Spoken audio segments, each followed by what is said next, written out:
Welcome to the first Mod Nectar video and the first project on the channel. We're going to build an Evo microvan.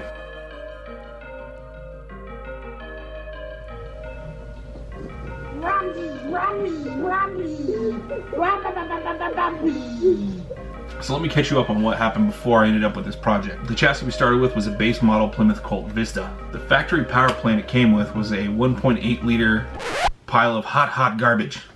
My friend who owned the car at this point took the power plant and threw it in the garbage can where it belongs. We performed a much needed heart transplant of the 2 liter 4G63 turbo.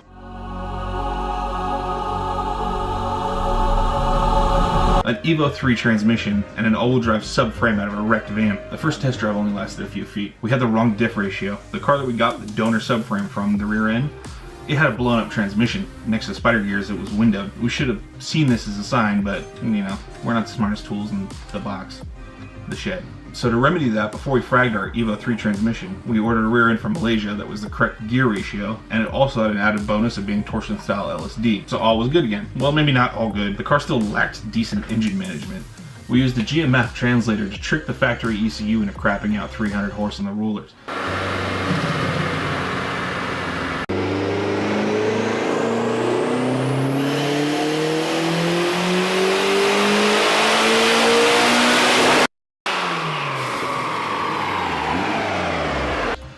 It also handled like a wet noodle, which was not, super great. Don't get me wrong, it was exciting, like being aroused at gunpoint exciting, like not sure if gonna die, but you're smiling. So to fix the wet noodle issue, and being on a shoestring budget, we got some coilovers for it. Well, at least coilovers up front. The rear end is still coil and side strut. It's kind of gross back there, but we're gonna address that later. No one in the United States makes coilovers to this car, so we had to improvise. The fronts were made using Evo 10 inverted Bilstein struts with an adjustable coil sleeve and a pretty aggressive spring. The rears were Civic EP adjustable coils with a Lexus LS400 strut, and this combo made night and day difference on the car. It actually works really well. After finally getting the swap seaworthy, my friend found something else shiny to build and got bored with the wagon project. It was so close to being done. It just needed a few more parts and some good fab, and it was going to make a really kick-ass street car. So I bought him out of it. I got a camera so I could share the build with you guys, and that's where we are. So let's get into reswapping the project. The first thing that we're going to need to address in the reswap are the motor mounts. The stock units just won't cut it. They're designed for comfort, not motorsport, and the manifold that I have in mind for this project is not going to leave any room for the motor to rock around in the engine bay. As an added bonus, the torque that the motor was using to rock itself to sleep will now be transmitted to the pavement.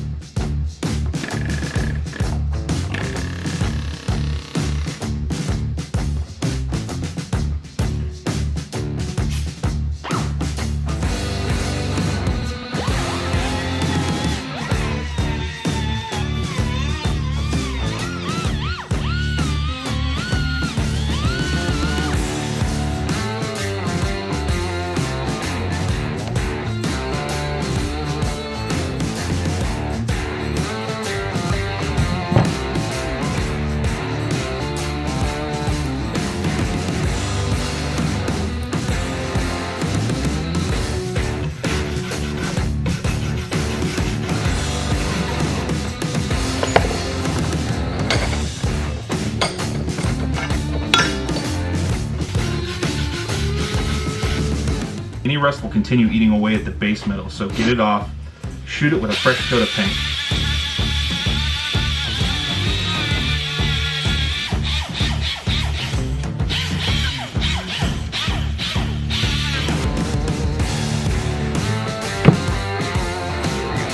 Out of here.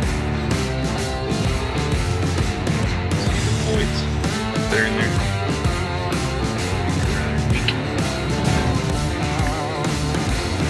Go there.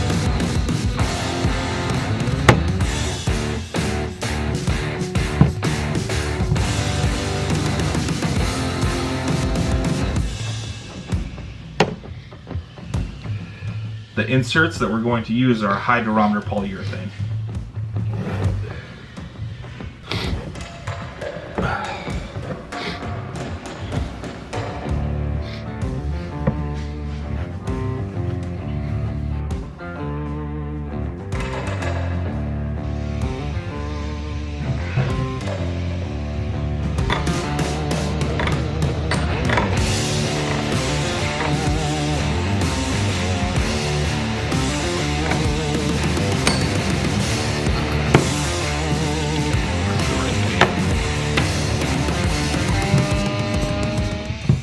Always check your pin length to make sure everything fits well.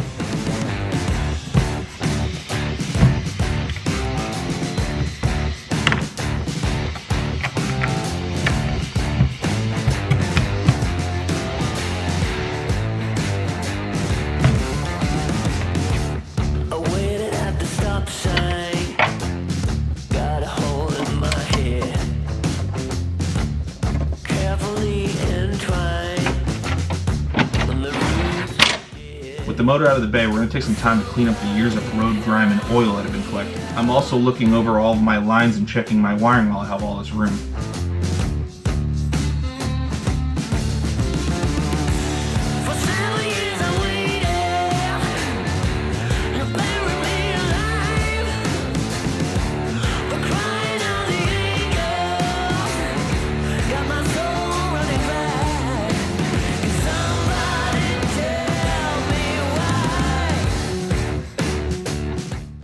The engine is a 4G63 out of a Mitsubishi Eclipse. It'll be breathing through a ported head supporting a pair of old-school Cryer Power 272 cams. Beating that is a Honda Edelbrock intake manifold that was reflanged to accept the 4G head and a modified naturally aspirated DSM throttle body. It's all clamped down to the bottom end using ARP head studs to make sure our Cometic head gasket doesn't get all emotional when we throw 30 pounds of boost at it. The bottom end remains relatively stock. It does have aftermarket pistons with a factory rod, sporting some upgraded fasteners. I hope you like crispy burritos. Bring me. What'd you bring me? I brought crispy burritos. I hope you like. This is sweet. These are your own nuts. We got 10 of them. So I hope you really like. Say hi.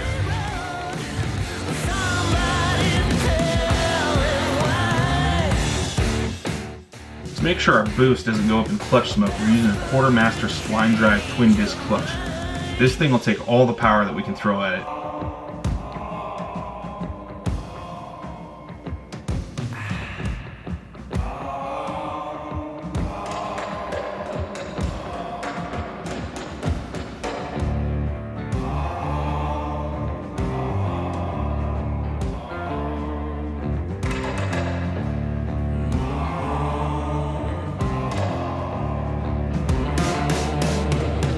I want to fit my old Fluidine radiator from an old race car build, so the core support mods are going to be necessary.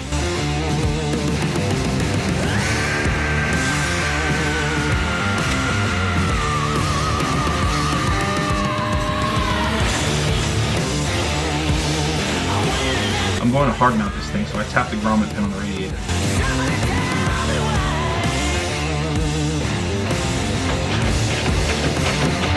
Now it can hang, I can relocate the lower mounting joints.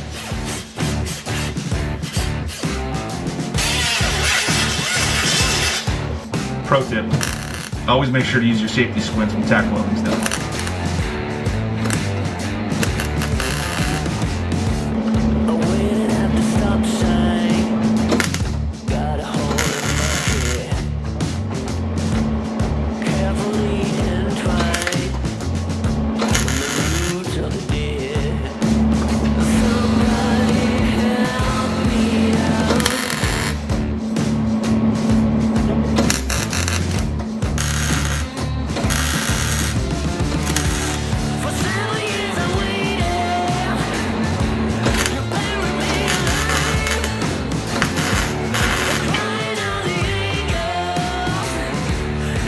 We'll need to make a jig that gives us the right flange position to provide maximum turbo gangster placement in the engine bay.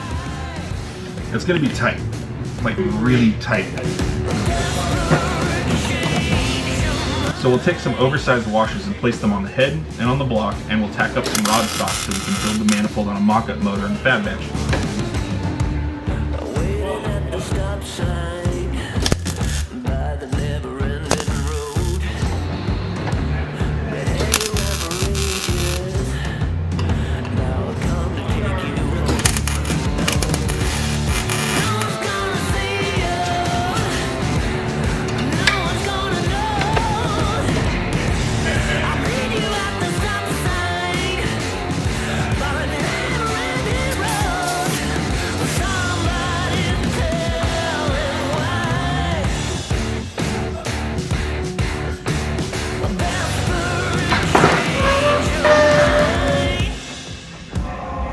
Thanks for watching that episode of Mod Nectar, guys. Next time we're going to build the actual manifold itself. All my social media links will be down in the description down below. And if you like my content, please consider supporting me on Patreon. Thanks, guys.